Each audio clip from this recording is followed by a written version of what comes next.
Beletrina v živo. Torej, lepo pozdravljeni. Danes se bomo pogovarjali o še eni knjigi o nacizmu. Napisanih je bilo mnogo. Gre za knjigo britanskega zgodovinarja Marka Mazovarja, Hitlerjev imperij, nacistična zgodovina v okupirani Evropi. Gre za zgodovinarja, ki sicer velja za specialista za Grčijo in Balkan in o tem je tudi veliko pisal, pa tudi za poznavalca zgodovine Evrope v 20. stoletju v nekem širšem geografskem merilu. V slovenskem jeziku dve njegovi deli že lahko beremo, to sta Balkan od konca Bizanca do danes ter temna celina 20. stoletje v Evropi. Moj sogovornik bo sicer zgodovinar in literarni komparativist, dr. Igor Grdina. Lepo pozdravljeni. Pozdravljeni. Torej, o nacizmu je bilo napisanih, kot sem že omenila, ogromno knjig. Potrebujemo še eno. Zakaj je pomembno pravzaprav, da dobivamo prevod te knjige? Zaradi tega, ker je ta knjiga celovita. Torej, so knjige, ki dajejo neko novo vednost, so pa tudi koristni generalni pregledi, kajti tukaj se pa vzpostavljajo primerjave. Mi razmeroma veliko študij poznamo o okupacijskih sistemih, pa o tem, kako se je preživela druga svetovna vojna v tej ali oni deželi, ali v neki coni, torej v zahodni Evropi. Zdaj, da bi bila pa celota takšnih del je pa malo, ker so bili režimi zelo različni. In kot ste rekli, Mazovar je strokovnjak za Grčijo v drugi svetovni vojni, še posebej. In Grčija je imela pa res neko posebno usodo. Na eni strani je imela okupacijski režim, ki bi bil se lahko imenoval zahodnega tipa, na drugi strani je imela odporniška gibanja, ki so bila zelo različna in so se pač bojevala, tudi med sabo so se prerivala in seveda tudi proti okupatorju. Potem je pa prišla še neka grška posebnost in to je pač strahovite valutne težave in lakota.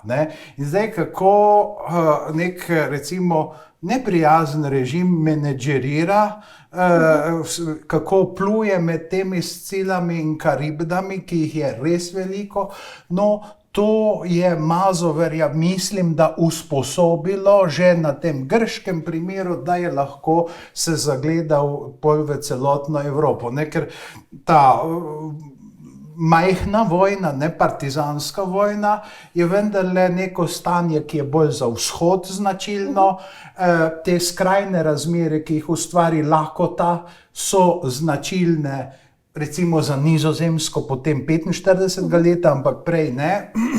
In za nekatere predele seveda tudi na vzhodu, kjer je pa to nastalo zaradi ropanja. Medtem ko v Grčiji pa zaradi narave tamkajšnjega gospodarstva. Zdaj ste mi dali že izhodišča za 3 naslednje vprašanja. Najprej bi se navezala na to, ko ste omenili, da je pomembno, da nekdo poda generalni pregled, ampak vendar ali Mazovar vseeno prinese neko novo vedenje oziroma poda bralcem neke nove podatke, ki prej niso bili objavljeni? Gotovo je tudi kaj takšnega, ampak vendarle, kdor je vsaj malo strokovnjak na tem področju, kdor je recimo bral kaj o okupaciji na Norveškem, kdor je bral kaj recimo o okupaciji na Danskem, ki je spet posebna, ker celotna vlada ostane, pa dobi nekega prisilnega upravitelja. Torej na Norveškem je izveden poskus puča, ki pravzaprav klavrno propade in s Quislingom si pravzaprav niti nacisti nimajo kaj dosti pomagati, ker je splošno osovražen. Potem imamo primere, kot so Nizozemska, Belgija, kjer državni sekretarji pa oddelčni predstojniki vodijo recimo to vsakdanjo upravo.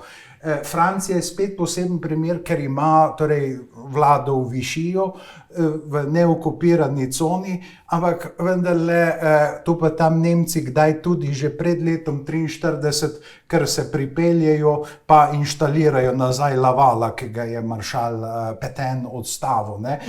In imamo recimo razmere na vzhodu, kjer Nemci skladno z Mein Kampfom načrtujejo svoj Lebensraum, torej in ustanovijo Reichskomisariate Ukrajina, potem tam v Belorusiji, torej Rutenija, ne, in tako dalje. Ne. Torej, to je nek čist drugačen sistem, torej kot celoten upravni stroj prevzame okupator. Ne. Ampak če vas samo en moment, ne? Potem so še pa priključena ozemlja, ne? Tako kot je slovensko ozemlje, ne? Ki je v Tretjem rajhu, ki bi moralo biti priključeno, saj načrtovali so tako, ki pa čisti zadnji formalni akt odpade, ampak vendarle mobilizirajo pa mlade ljudi, tako kot recimo v Alzaciji in Loreni. Ne? Torej, potem spet en poseben primer je Srbija, ne? Ki ostane pod en del ima lastne uprave, ne? Torej, najprej komisarska uprava, potem vlada generala Milana Džnedića. Ampak to postavijo seveda Nemci, ker Nemcev nihče ne pričaka v Srbiji, ne? Torej kakšen oddelčni predstojnik ali kaj takega. Ne? Torej, to je čisto drugače kot v Belgiji, ne?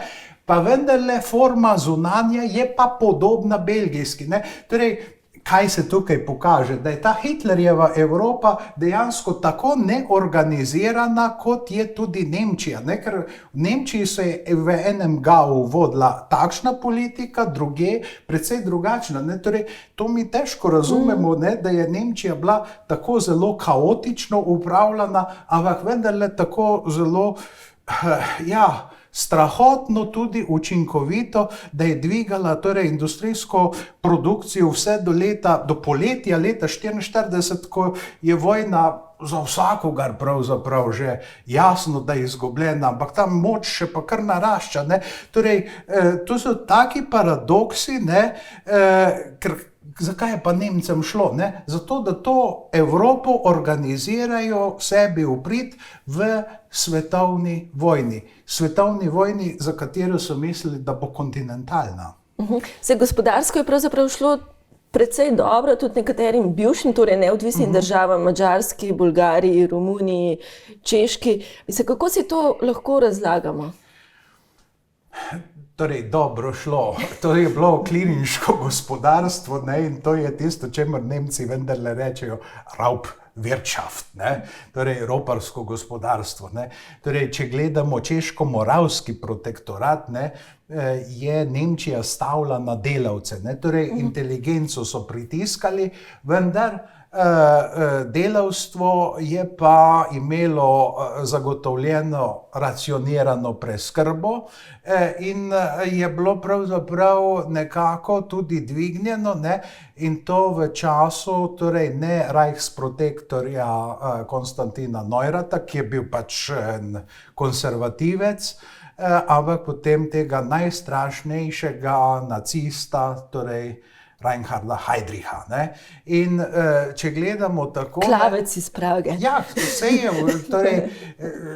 Torej, njegovi nasledniki so seveda bili potem še hujši, ne, ker so se maščevali za smrt, torej za ta atentat na Heydricha, to je res, ne?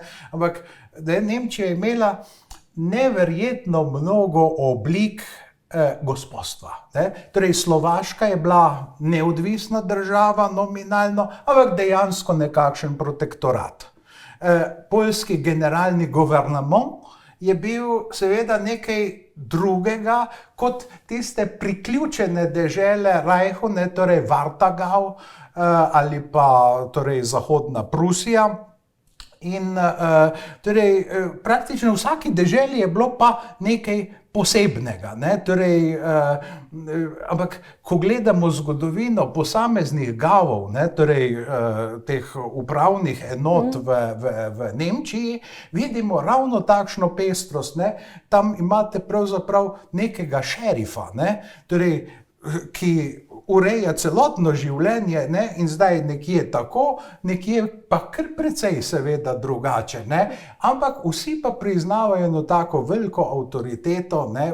bolj kot ne duhovno vodstvo Adolfa Hitlerja. Ne? Torej, zelo zvito pogruntano, da tako rečem, ne, razmerje med centralno oblastjo, ki dejansko je v Nemčiji v času nacizma zelo slaba. Ne? Torej, vlada Reicha se pravzaprav v drugi svetovni vojni ni sestajala, dokler je bil Hitler živ. Šele potem spet vlada zaseda kot Pa veliko je bilo neke improvizacije tudi. Seveda, ne, torej, to je diktatura, ne, torej, in tu je pač Hitler je bil nekako živo pravo, ne, torej, kljub vsem tistim Nürnberškim zakonom pa vse to dalje, ne, ampak ne, tukaj je pokazano pravzaprav na en šolski način, ne, kako pravzaprav zapletena, pa po drugi strani po nekih stvarih tudi enostavna, poznavajoča človeške slabosti je bila ta tiranska, pravzaprav najstrašnejša uprava do sedaj, ne, ki je pač zasužnila toliko in toliko milijonov ljudi in kako dobro je bila premišljena. Ne, recimo, če pogledamo poznejšo Stasi, ne, ki je imela pač agenta na vsakih toliko in toliko 10 prebivalcev, nacisti so imeli, torej Gestapo imel agenta recimo na 10.000 prebivalcev. Ne? Zakaj je Gestapo stvar funkcionirala? Zato, ker med 10.000 ljudmi se je točno videlo, kdo je lahko neki nevarni mnenjski voditelj proti, kdo je pa ta mempjanček, ki neki zabavlja čez vsakdanje razmere. Ne? In to je lahko zelo hitro in učinkovito šlo naprej, medtem ko ne pri Staziju, ne, je pa vsak agent gledal, da je moral nekaj pač napisati, ne, in si je pač napisal marsikaj, ne, v resnici je bila pa potem analiza na mukah, ne, torej, kaj je v resnici važno in kateri so res sovražniki Nemške demokratične republike. Ne, torej, dve recimo tiraniji, ko jih primerjamo navidezno, torej ta NDR-ska je bila gotovo Čeprav obstajala je kontinuiteta. Ja, nekatere NDR je službe manj upravila z nekdanjimi nacisti, kakor Zahodna Nemčija. Absolutno, da je to res, torej so tudi taborišča, koncentracijska taborišča kar podedovali, in ja, ne, seveda je to res, ne, in vse je bilo pa nekaj časa, je tudi vprašanje, ne, kako je šef Gestapa, ne, torej Müller, ki je bil pravzaprav policijski uradnik, ne, torej on ni bil nek prepričan nacist, ampak kolikor danes vemo, ne, kako je končal. Vse to noben pravzaprav ne ve, ali je imel kaj proti, potem še prste vmes v NDR, ali ni imel. No, mislim, sej obstajajo že resne študije, ampak vendarle dolgo se je pa ugibalo. Ne? Potem imate recimo spomine Markusa Wolfa, ne, kjer nas skuša prepričati, kako so bili popolni amaterji in popolni idealisti naprej. Ne? Bili so pa tako zakrinkani, ne, kot burmanska hunta, ne, ker sploh ne veš imena, kdo je kdo, ne, medtem ko torej tudi te vzhodno-nemški generali Stazija so enostavno, torej Markusa Wolfa so zahodnjaki prepoznali tako, ker so nekje prebrali, da se nekega pogreba udeležil, pa so vse druge generale poznali, ne, torej tale bo Markus Wolf, ne, ki je potem pisal pa kuharske knjige. Ne.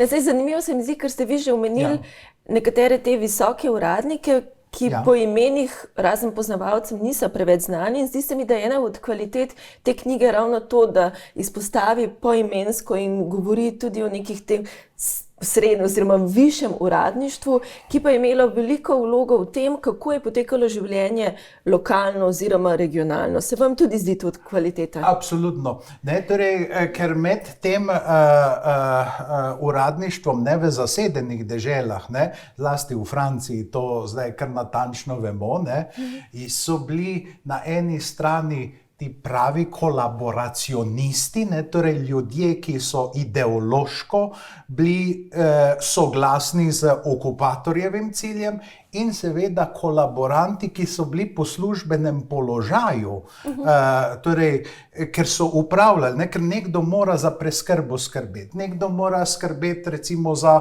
kurjavo, nekdo mora pač zagotavljati, torej prometna policija mora biti, ne, recimo, kaj s vem v Beogradu, ne, vodna straža, ne, ali kaj takega, ne, mislim, to ni tako zelo smešno, ne, ker ko so partizani prišli v Beograd, so pobili vse uniformirance, tudi od vodne straže, ne, torej, kakor poroča zdaj Srdžan Cvetkovič, ne, ki največ ve o tem, ne, tudi prometno policijo, ne, ker na prvi pogled so bili vsi enaki, ne, torej vsi so bili v službi, torej tudi okupatorskega ali pa tega lutkovnega režima, generala Nedića, ne, ampak vendarle razlika je v tem, a je nekdo recimo potem v prostem času torej pisal vendarle neke protestne listke ali skrival koga, ker tudi takšni primeri so bili,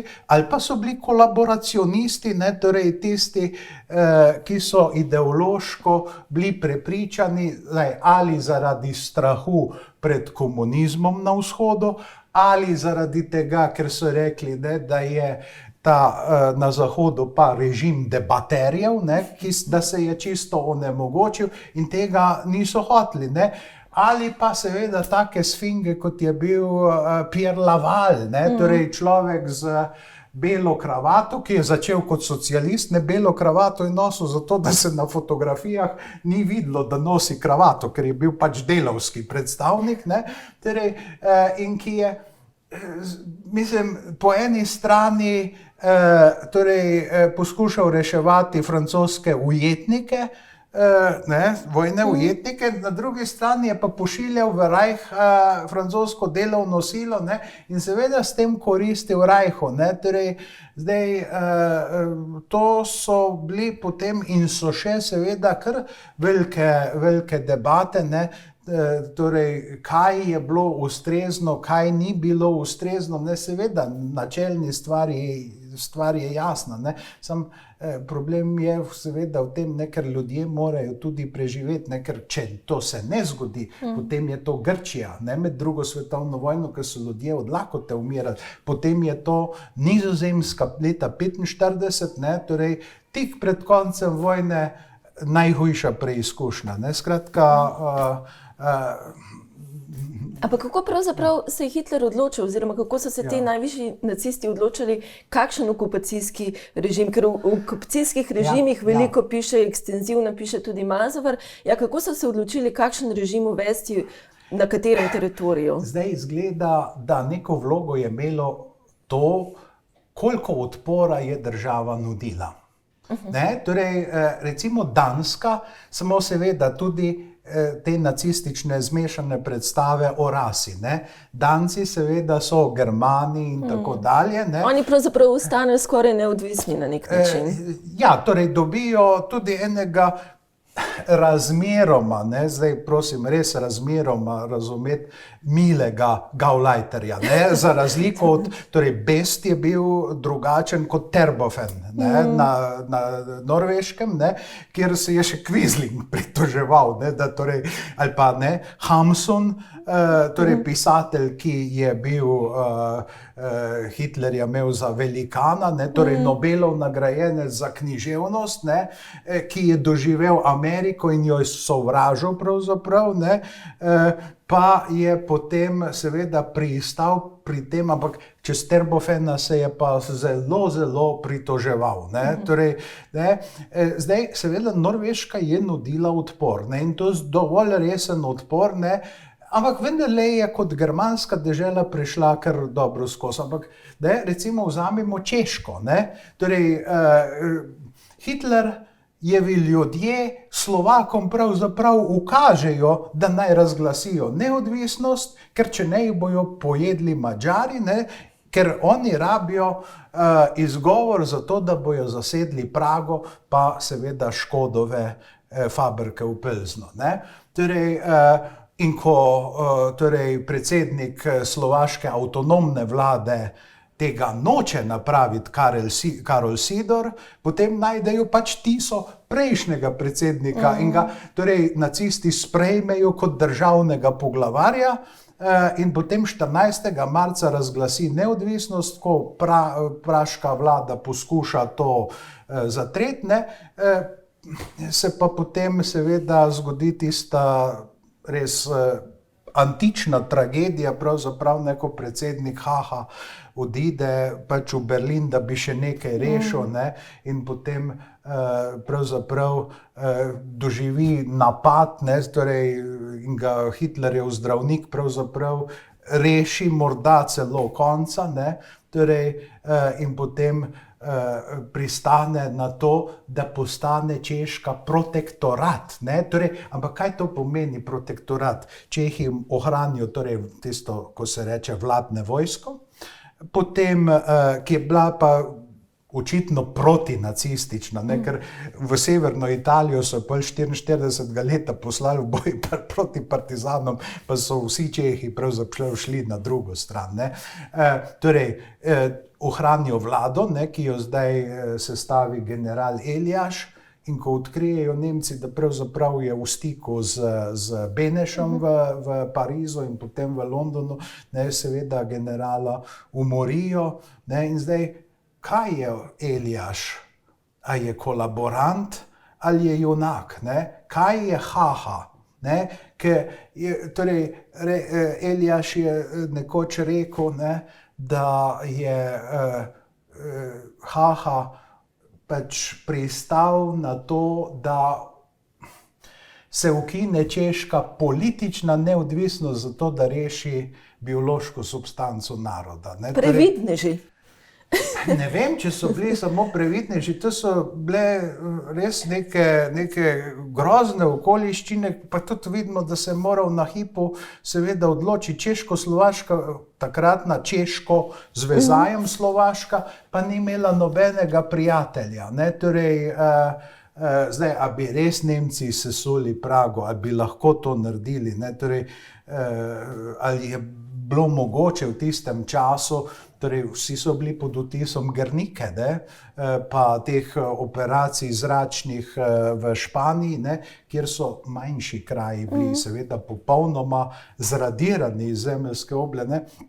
Torej, to so bile takšne pravzaprav drame, in glejte, danes ima tudi predsednik Haha, to je, mislim, da je prvi ali pa drugi državni poglavar, ki je dosti dobro razumel slovensko, ima tudi svojo spominsko ploščo, kjer je na svojem rojstnem domu in tako dalje. Torej, ali pa recimo, poglejte Finsko, maršal Mannerheim,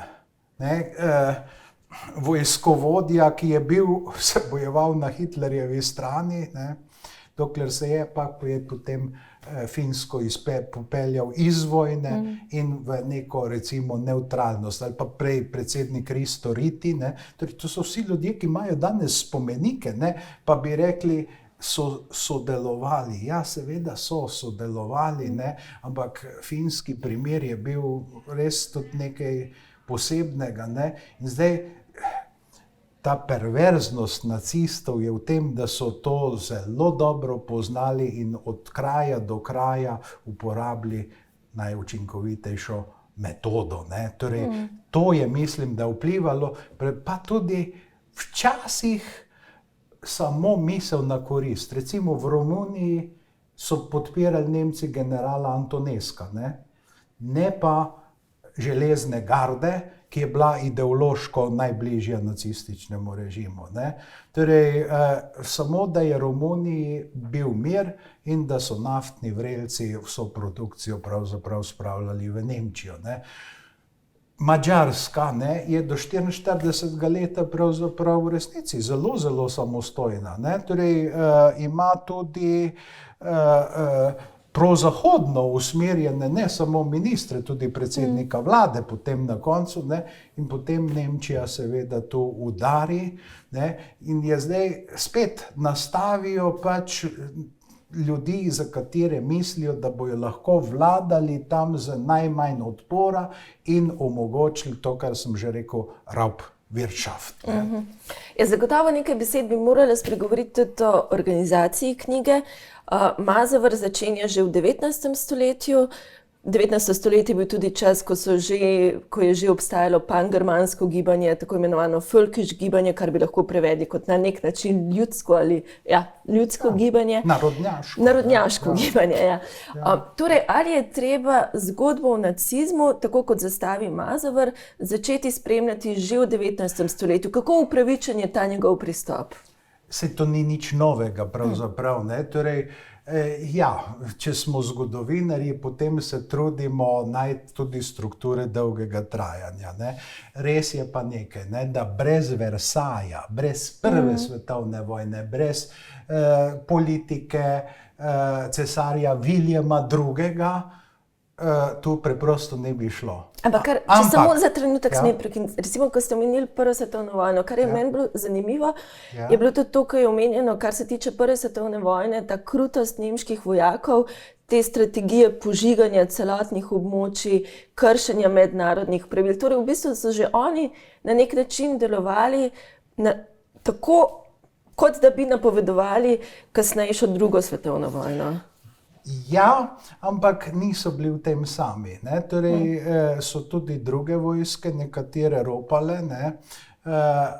Ampak je pa res, ne, da najostrejši je bil pa seveda res nemški režim.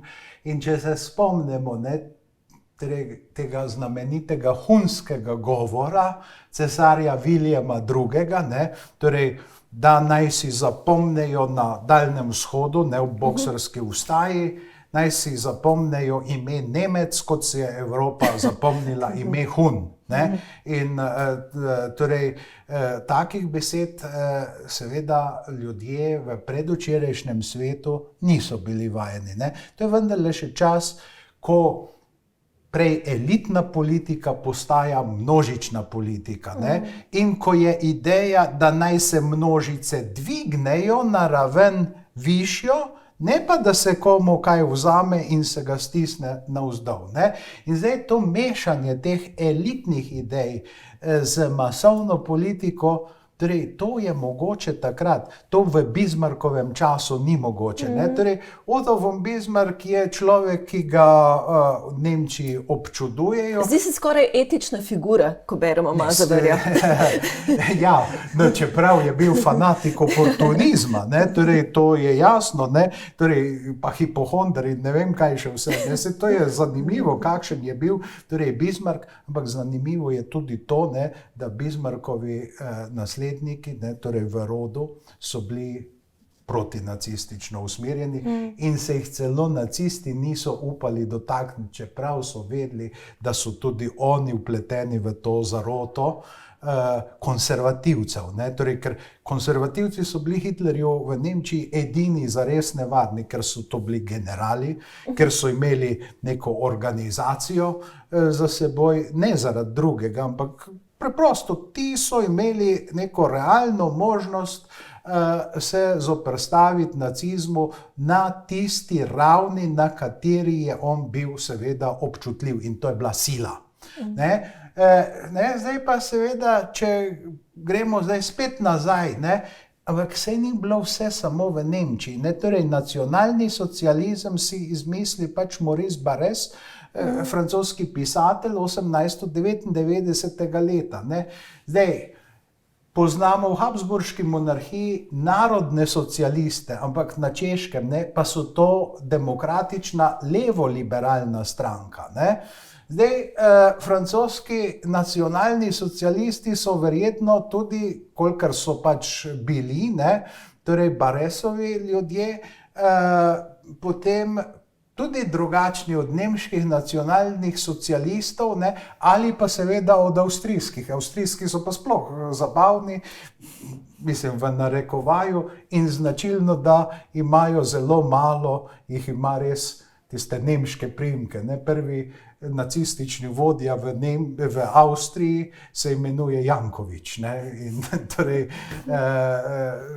če pogledamo tako, ne, pa potem iz teh logov in gajev tudi ta prosluli Odilo Globočnik, torej, ki ima del korenin v Tržiču, pa potem v Trstu, ampak se je opredelil za narodnost seveda po materi, ki je bila recimo Nemka, ker je bil iz mešanega zakona. Vprašanje je tudi, kako je oče reagiral. Ampak če vzamemo seveda vse to, to je pa tisti problem Goldhagen.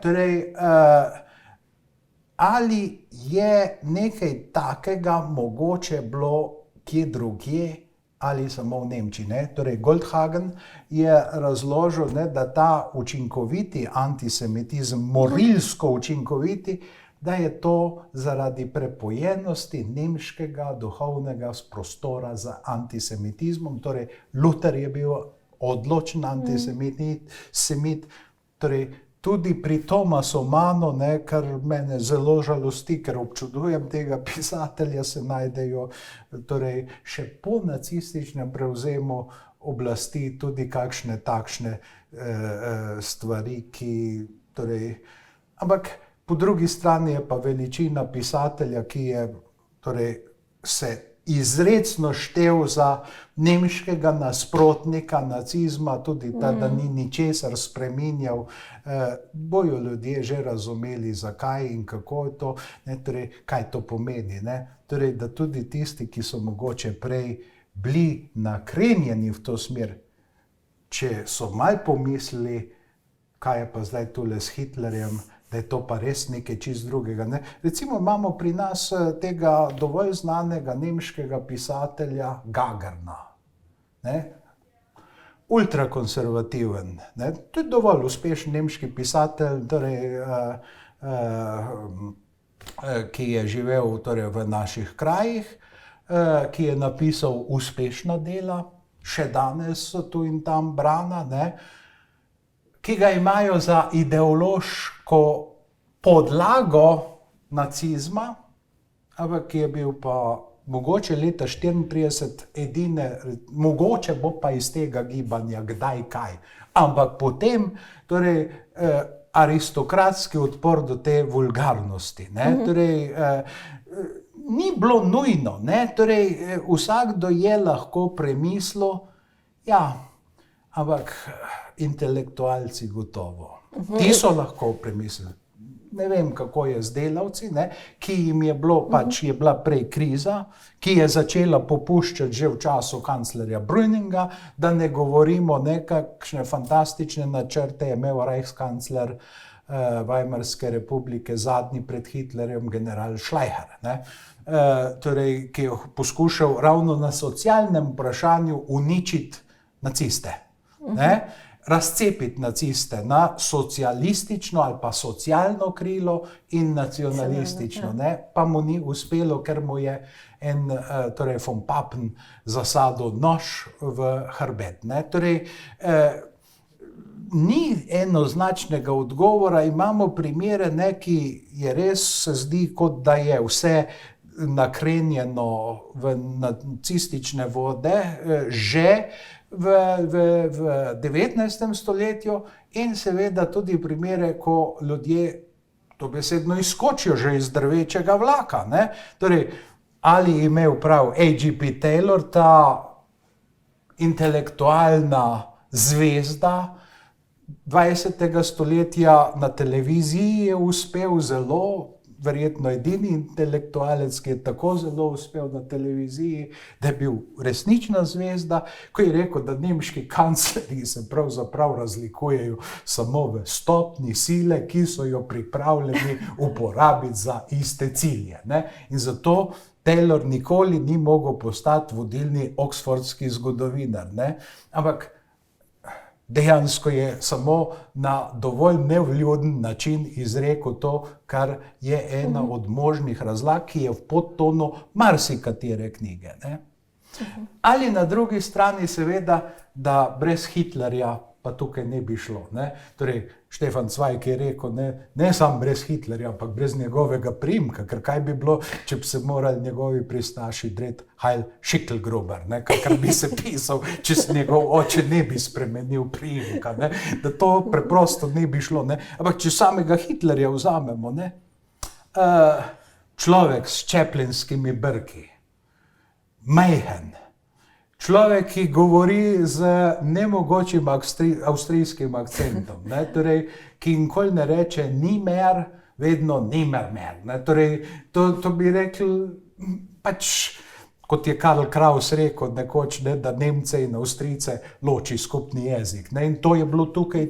Ampak kako ima lahko takšen človek takšen uspeh v Nemčiji in on, ki prihaja iz katoliške dežele, kako ima največji uspeh potem, seveda od začetka res v Münchnu, ampak potem ima na protestantskem severu res velik uspeh, ampak po drugi strani največji odpor pa nacistom vendarle nudi v Nemčiji Prusija.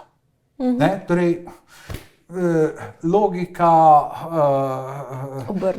obrnjena, torej, kaj hočem povedati, da ni šlo vse po enem tiru. Zdaj, ko se prej že omenili Odila Globočnika, v knjigi je tudi zanimivo, ko piše Mazover o tem, da je Globočnik bil eden od tistih, ki so bili tudi simbol razrasta korupcije v nacistični Nemčiji, da je na veliko trgoval z zaplenjenimi kamni, da nima v Ljubljanu, bil celo odpuščen zaradi korupcije. Torej, to je še ena stvar, ki ruši neko to našo predstavo, neko posplošeno predstavo o Nemčiji kot organizirani državi, ki vse spelje po planu, kjer ni korupcije, korupcija je samo na jugu in vzhodu in podobno.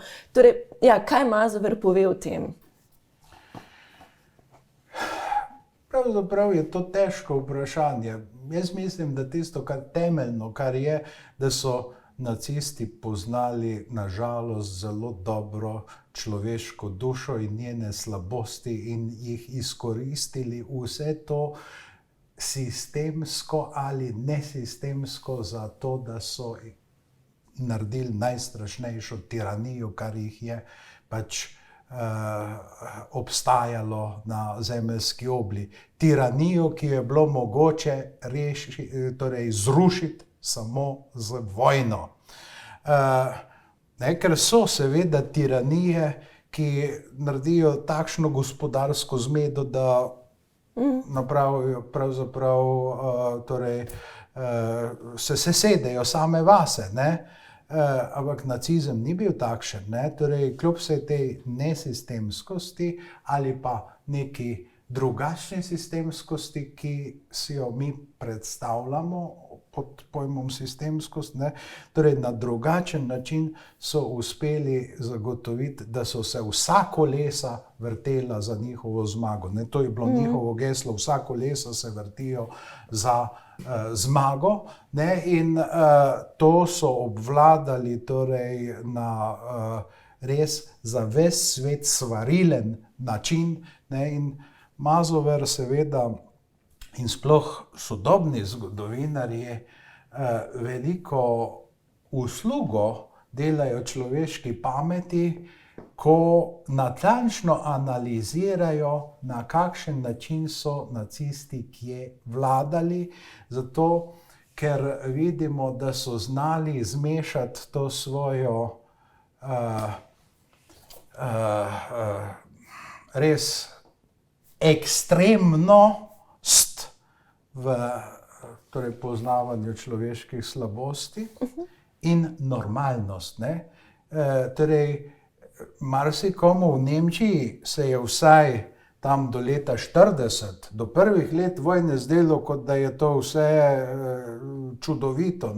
Delo imamo, torej avtomobili, delavski razred v avtoceste. Ja, Ja, ampak avtoceste so začeli graditi že v Weimarski republiki. Ne? Torej, pravzaprav ni nič tako zelo novega pogledov. Torej, Hitlerjev finančni čarovnik je bil isti, kot je bil Stresemannov. Torej, Stresemann kot največji nasprotnik, najučinkovitejši, najnevarnejši pravzaprav nasprotnik v Weimarski republiki, človek, čigar vlada je zatrla Hitlerjev puč pravzaprav, torej v Münchnu. Torej, isti človek, ta Hjalmar Schacht, je torej tudi tisti, ki uvede Rentmark, je tudi Hitlerjev glavni gospodarski ekspert. Zdaj se pa seveda potem tu zastavlja vprašanje, kako gotovo en tak moder človek, kako pristane ob nacizmu in ki šele tam nekje pol leta 40 ali pa mogoče malce prej vidi, kam to pravzaprav vodi. Torej, kako je to mogoče? Se leto 40 se zdi kot neko leto vrhunca tega nemškega megalomanizma, njihove samozavesti. Drži. Oni so imeli tudi te ogromne načrte z transportom, vlaki 200 km na uro, Germanija, celo tranzitni koridor so hoteli na novo organizirati. Zakaj ravno leto 40? O tem tudi piše Mazever. Torej, to ni nič tako zelo nenavadnega, kajti zmaga nad Francijo. To je bil, torej, Mark Bloch govori o čudnem porazu Francije. Torej, če gledate na papirju, razen v letalstvu, sta Francija in Velika Britanija z Belgijo in Nizozemsko seveda precej močnejši. Glede na to, da obramba potrebuje manj sil kot napadalec, je še toliko bolj. In Francija se sesuje pravzaprav z manj nemškimi žrtvami kot Poljska, ker Poljska je nudila zelo, zelo resen odpor, in bitka na reki Bzuri je bila nekaj tako resnega, kar ni bilo nikjer v Franciji, pravzaprav mogoče tisti de Gaulleov protinapad pri Laonu, da je bilo nekaj tako zelo resnega.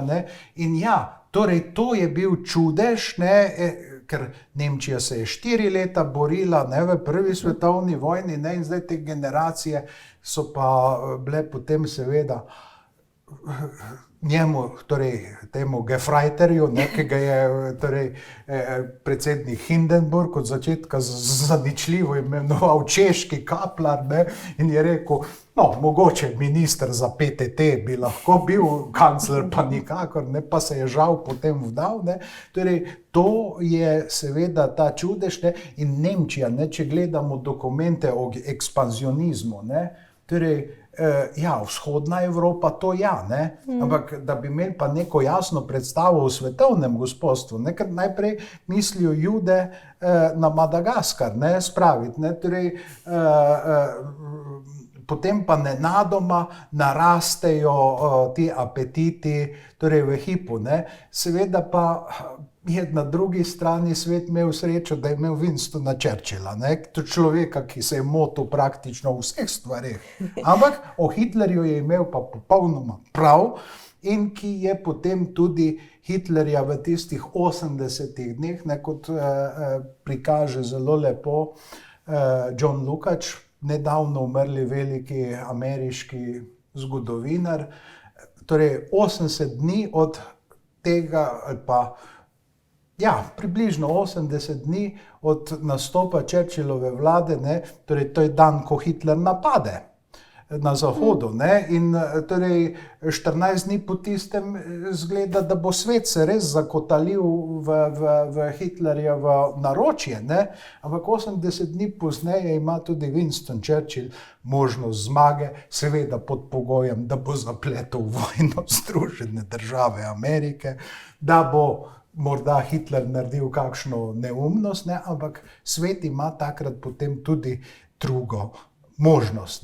Torej, Amerika je takrat imela pač predsednika, ki je bil že 2-krat izvoljen in ki verjetno ne bi smel, torej po nepisanem pravilu, ampak ravno takrat, ravno zaradi tega pretresa, je Franklin Roosevelt prvič tudi kandidiral in potem tudi zmagal. Ne? Torej na volitvah, ne glede na to, da je bil prvič in edinkrat izvoljen nekdo tretjič na položaj. Ne? Skratka, torej, ti Hitlerjevi uspehi so pa na drugi strani prebudili svet, ne? Čeprav Amerika je še vedno bila za neutralistični kurs, ne? Pa je predsednik imel silne težave, kako zdaj spraviti Ameriko vsaj v neko gibanje, ne? Torej, da ima Amerika vojaško obveznost v miru za en sam glas, ne, je šlo v kongresu. Ne? Torej, če bi Lyndon Johnson ne glasoval kot mlad senator za to reformo Rooseveltove vlade, to bi propadlo. Ne? Takrat je svet prosil, da se Amerika vplete. Ne? Ampak seveda to ni šlo tako hitro. Ne? Torej, bilo je seveda zelo dvorezno. Ne? In potem, ko so Nemci 41. leta, ne, ko Japonska udari po Ameriki, to se še danes zgodovinarji sprašujejo, zakaj je Hitler napovedal vojno Ameriki, ker mu to ni bi bilo treba. Ne? Ker je Trojni pakt formalno je bil obrambna zveza, ne? Ampak seveda zato, ker se je predsedniku Rooseveltu tako mudilo, da je on napovedal japonski vojno. Ne? In seveda je bila potem Japonska nekako napadena, čeprav je napadla. Ne? Torej, in vojna takrat šele resnici postane svetovna. Ne? Ampak se morda ravno tukaj lahko zastavimo to vprašanje, ob tem vprašanju, zakaj je Nemčija napovedala vojno Združenim državam Amerike. Kakšna je bila pravzaprav, če se navežemo na naslov pač te knjige, predstava o tem, kaj naj bi Hitlerjev imperij pravzaprav bil? To bi bil evropski imperij. To bi bila evropska skupnost po nacistični meri, ne, torej z Nemčijo seveda v osredju, ampak seveda torej, virtualne zgodovine se pišejo torej tudi o tem, kako bi izgledala Kajzerjeva evropska skupnost, ne, če bi zmagal v prvi svetovni vojni. Ne. Ampak pri vsem tem je zanimivo tudi to, kar piše, o čemer piše Mazever, o tej teoriji, da kdor nadzira vzhodno Evropo, obvladuje cel svet.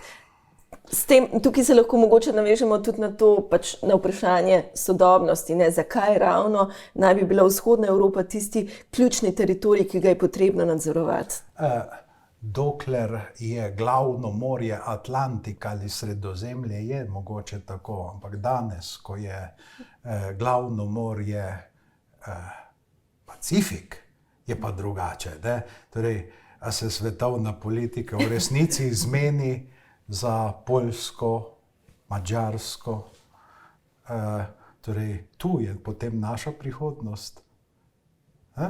Torej, vzhodna Evropa, ne? Ukrajina in tako dalje. Ne? Torej, čeprav vprašanje je tudi, dokam seže pojem vzhodne Evrope, ki se zdi, da je rahlo fluidno gotovo, da je, ne? zamejen. Gotovo, da je, to je seveda res, ne? Ampak seveda po drugi strani je pa res, ne, da se tukaj kuha to mentalno vreme za Evropo, ne? Ker tu je Evropa odprta. Ne? Torej, od tod so vedno prihajala ljudstva in sila na zahod. Ne? Torej, gotovo, da je seveda to bilo, ne? In torej ex oriente lux. Ne? Torej, samo to je pod pogojem, ne, da je torej središče civilizacije zahodna Evropa. Ne? Ker sprememba odkot pa lahko prihaja? Od zahoda je ta Evropa, ki je središče, seveda zaščitena za Atlantikom. Medtem ko edino iz vzhoda, zato je seveda to toliko zelo pomembno. Ne? Torej, ampak danes je svet seveda drugačen in je bil v času torej, srednjega veka drugačen, ne? In tako dalje in tako naprej. Ne? Skratka, ja, so pa tukaj možnosti res, da premišljujemo primerjalno. Ne? Torej, ne gre za to, da bi tukaj spekulirali na recimo neki špenglerijanski ravni, ne, z nekimi ciklusi ali tako dalje. Ne, ampak recimo primerjalno, zakaj pač tudi, gledajte, na Zahodu neki veliki imperiji niso uspeli. Ne? Zakaj ne? Vedno je bila Velika Britanija tisti, ko bi rekli Špilferderber. Ne? Zakaj? Ker nikoli ni hotela imeti celotne obale od Danske nasproti britanskim obalam pod eno silo. Ne? Torej, zato je nasprotovala Napoleonu, plačala vse, samo da je vsakega, ki je bil proti Napoleonu. Ne? To je bilo bistvo te britanske politike, te ekvilibristike, ne? Zato tudi ni v Sveti aliansi, ne? Britanija, ne? In tako dalje in tako naprej, ne? Ker ona vodi svetovno politiko. Ne?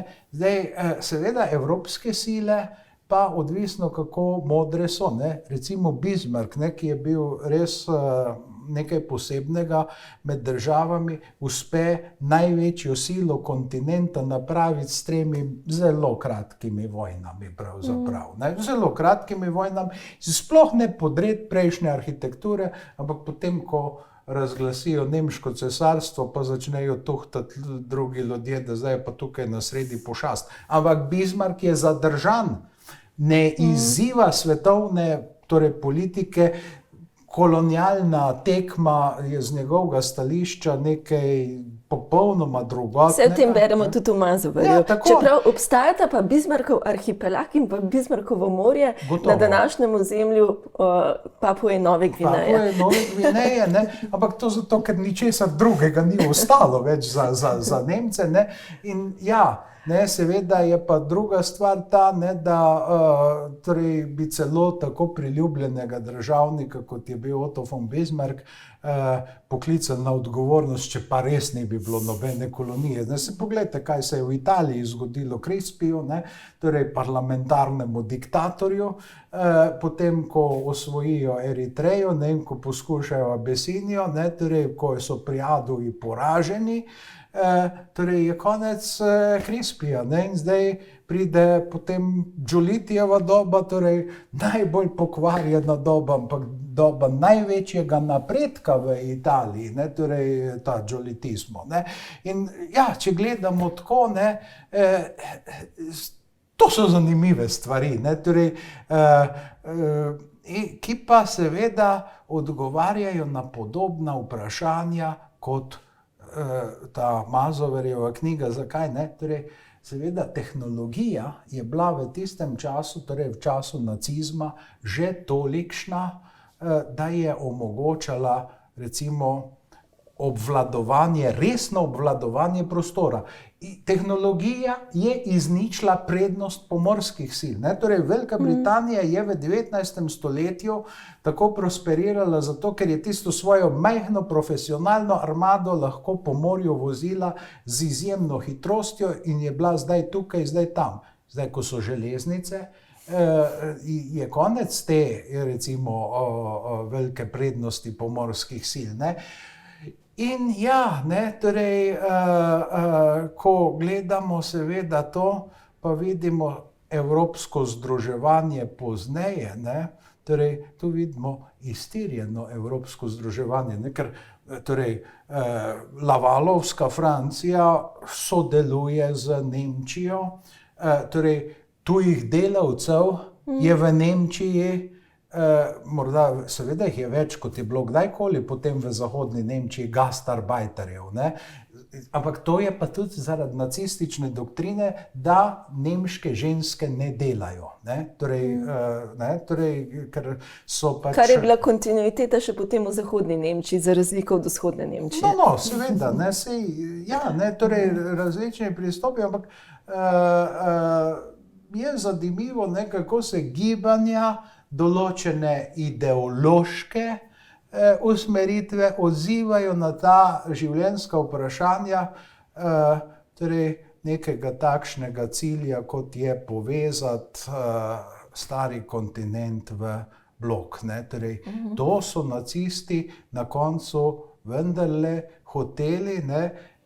In nekatere ideje se zdijo celo presenetljivo podobne idejam Evropske unije, recimo prost pretok kapitala, pač povezanost s tranzitom. Mislim, neke zadeve so bile sorodne. Je pa res, ne, da torej nacisti in Nemčija tistega časa je to seveda že prost pritok, ampak seveda vse pod nemškim patronatom, ne. Torej, to je vendarle nekaj drugega, ne, torej ta opna membrana je vendarle bila prepustna samo v eno smer, ne, torej nemški ekspanzionizem, ne, potem drugi se pa naj prilagodijo, ne, saj danes marsikdo od zgodovinarjev ne govori več o kolaboraciji, ampak o akomodaciji, ne, kar je zelo problematično, milo rečeno, ne. Ali pa recimo, ne, če vzamemo, ne, partnerja Hitlerjeve Nemčije, ne, to je Italija, ne, torej kaj je bila Republika di Salò, ne, torej čudna tvorba, dvostrankarska, ne, fašistična in socialistična stranka sta dovoljeni, ne, a je to zdaj bilo okupirano ozemlje, a je bil to zaveznik in tako dalje in tako naprej, ne, torej gotovo pa je bila to Hitlerjeva Festung Europa. Zdaj, ko se bližava koncu tega pogovora, bi omenila še tudi konec knjige. Mazovre v tem svojem širokem časovnem zamahu nadaljuje tudi po koncu druge svetovne vojne, omenja tudi to, kako so se določeni nacistični visoki uradniki lahko umeščali v, lahko bi rekli, nemški establishment po koncu druge svetovne vojne. Pa še tudi širše, ne, recimo maršal Tito je srečal pri Haile Selassiju tistega, ki je upravljal nemške balkanske zadeve, ne. Seveda so se, ne. Dokdaj je pravzaprav segala nekako časovno ta kontinuiteta, nekje do obdobja kanclerja Willija Brandta, ali se je to že prej končalo? Ker vemo, da nekateri gospodarski strokovnjaki so bili potem tudi sograditelji tako imenovanega nemškega gospodarskega čudeža, še do sredine 60-ih let. Znan je primer Globke, ne, ki je bil tajnik Konrada Adenauerja. Torej, Konrad Adenauer je zanesljivo protinacist, ne, ampak je bil že tudi tako star leta 1944, ko so ga zaprli, da edinemu niso vezalk iz čevljev pobrali, ne, torej, ker so zgleda mislili, tako je vseeno, ali se obesi, ampak Adenauer je imel še vse pred sabo, ne. Torej, ne, seveda, Adenauer je zmagoval zato, ker je znal te ljudi integrirati, ne, torej, in s tem Globkejem, svojim tajnikom, ne, ki je bil pravnik nacistični, ne, je vendarle pokazal ljudem, gledajte, polomili ste ga, ampak mi znamo tudi odpuščati, ne, sem seveda der Alte je, torej stari je glavni, ne. Potem, ne, torej Ludwig Erhard ni tukaj nič poskusil šraufati, ne, ker je bil človek, ki ga je v politiki nosil nemški gospodarski čudež, ne. Potem pride pa tista zanimiva epizoda Kurt Georg Kissinger, ne, torej, ki ga je ena ženska skloftala na kongresu v Berlinu, zato, ker je bil seveda v nacistični gibanju, ne. Ampak po drugi strani, ne, ta šibki Kissinger je prvi nemški politik, ki je podaril bariero med rdečimi in črnimi, ne, torej prvi, ki vodi veliko koalicijo, ne. Torej, tu nekje mislim, da se prelomi, torej Willy Brandt je pa seveda glasnik nove dobe, ne, torej je simbol nove dobe, ne.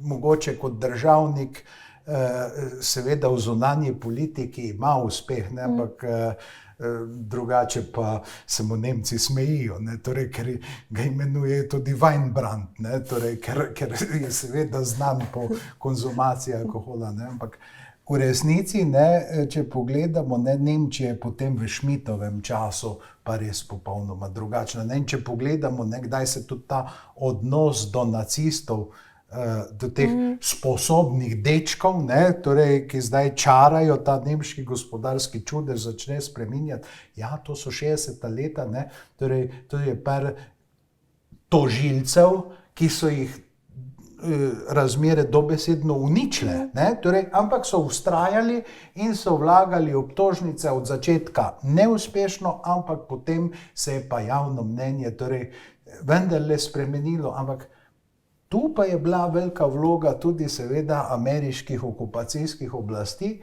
ki so nad nemškim šolstvom držali roko.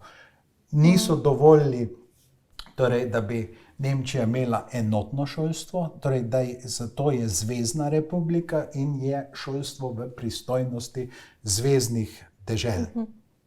Torej, ta obnova Nemčije, ne, pa seveda ti pozabljeni misleci, nekaj jih je bilo, ne, ki so pač se kot begunci zatekli v Ameriko, torej vajmarski misleci, od konservativnih do socialistov, ne, torej, in ta koncepcija potem militantne demokracije, ne, torej demokracije, ki se je sposobna braniti. Takšne, ne, torej, da obstaja ustavni lok,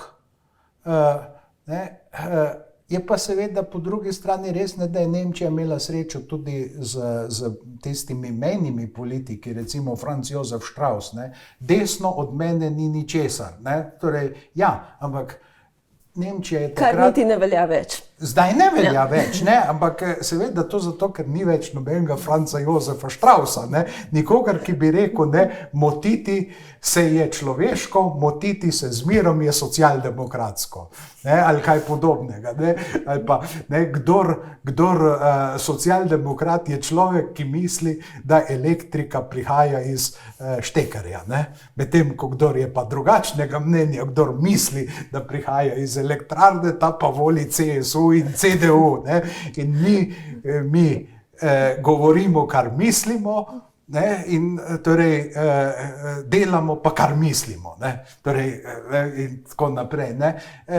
Ja, ampak vendarle, ne, gledajte, vendarle takšni politiki, ki so bili torej populisti, ne, torej Straussu so rekli alpski Churchill, ne, ki je znal formulirati, ne, torej, stvari, ne, ampak vendarle, ne, to so bili demokratični politiki in tudi odkriti, ne, torej, ko je posle Strauss delal z Sovjetsko zvezo, ne, v času Gorbačova, seveda so Rusi točno vedeli, kdaj je bil, pa so rekli, gospod Strauss, zdaj ste prvič v Rusiji, vam pošteno povedal, ne, prvič sem bil pri Stalingradu. Ne, torej, odkritost na eni strani, torej, ne, in to je čistena druga, seveda, paradigma, torej, ti ljudje so v resnici potem postali demokrati, ne, čeprav je Strauss enkrat rekel, ne, da mi opozicije ne rabimo, mi smo že demokratični, ne, ampak, ne, torej, to ni bilo resno mišljeno, ne, ker je tudi sam je potem povedal, ne, torej, ta integracija desnice, te, ki je ne bila nacistična, ampak ki je lahko stopila ob naciste, ne, ampak seveda, saj niso samo desničarji stopili, ne, torej, šef komunistične frakcije v parlamentu, ne, Torgler, je bil v Goebbelsovem ministrstvu nekaj časa sodelavc, ne, pa še marsikdo drug, torej iz vseh mogočih strank, to niso bili samo